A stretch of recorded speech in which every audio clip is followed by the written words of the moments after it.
Rick is going to show us the wood trim for the Iso Lele and how that's progressing. This is the original wood dash insert from the Lele.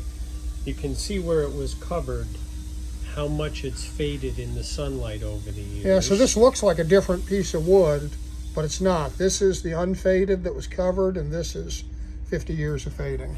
So what we've done is we've remade out of new wood the dash. And you can see it's veneered there. You can see the line and we the face. have new veneer. These are the corners. So here's an old one, and here's a new one. And now we are in the process of staining and urethaning clear so that we achieve the look that they had originally.